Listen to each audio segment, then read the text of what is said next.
Bonjour à tous et à toutes. Permettez-moi aujourd'hui, une fois n'est pas coutume, de vous parler un peu de chiffres, de Gematria. Alors je sais que parmi vous, il y a certains qui sont assez réfractaires, certains qui disent on comprend pas, et puis il y a ceux qui sont très très friands. Alors de temps en temps on fait, et puis ça peut avoir une certaine résonance particulière.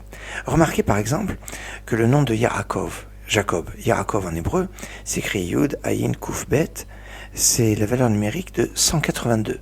Yaakov, ça fait 182. Et 182, c'est un multiple de 26. C'est 7 fois 26. Alors, c'est intéressant cet aspect-là. Mais Yaakov a vécu 147 ans. 147, c'est aussi un multiple de... C'est un 7, et c'est 21 fois 7. Et 21, c'est le nom de Dieu qu'on trouvera dans la paracha la semaine prochaine, quand Moïse demande à Dieu, et s'il me demande quel est ton nom, qu'est-ce que je vais leur dire? Dieu lui répond, Eki Asher Eki, je suis celui qui sera. Et ce nom de Dieu qu'on trouve qu'à cet endroit-là, qui est le nom de Dieu qui nous accompagne dans toute la galoute, dans tous les exils, eh bien c'est le nom de Dieu de 21.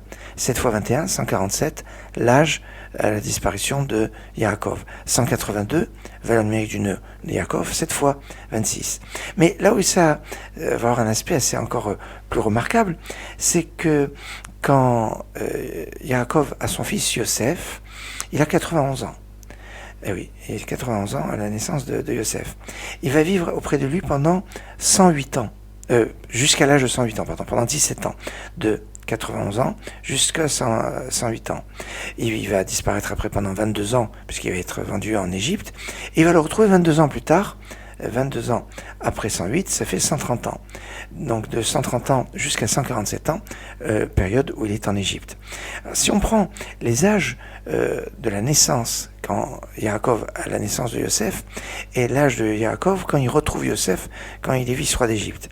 D'un côté c'est 91 ans, et de l'autre côté c'est 130 ans quand il descend en Égypte. Mais 91, c'est 7 fois 13, 13, c'est la moitié de 26, mais 13, c'est aussi tout le symbole de l'étude de la Torah qui est commenté avec les 13 règles d'herméneutique.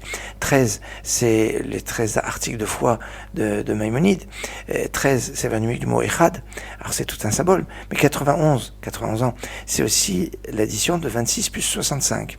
Alors que 130, l'âge où Yaakov retrouve son fils Yosef, 130, c'est 13 fois 10. Donc encore 13, et par rapport à 26, c'est 5 fois 26. Maintenant, par rapport à 13, 91, c'est 7 fois 13, et 130, c'est 10 fois 13. Mais si on additionne 7 et 10, les multiples de 13, ça fait 17, et 17, c'est l'âge, c'est le nombre d'années que Yaakov a vécu en Égypte, et c'est le nombre d'années qu'il a eu avec Yosef depuis sa naissance jusqu'au moment où il a été vendu. 17, valeur numérique du mot Tov, qui est le bien, qui est le bon. Excellente journée.